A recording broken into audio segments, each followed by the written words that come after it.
Экспресс-обзор Куча Лава, сербский производитель. Погнали! Значит, у нас встроенный чугунный шибер, диаметр патрубка 120, хромированная ручка регулировки шиберной заслонки. Смотрим на заднюю стенку.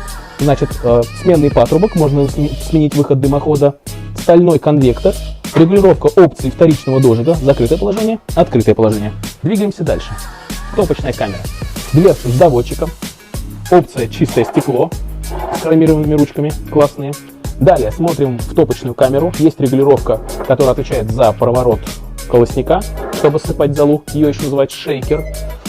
Двигаемся дальше. Основная регулировка – это подача воздуха на горение, находится на поддувальной дверце. Открыто-закрыто. И открываем зольный ящик.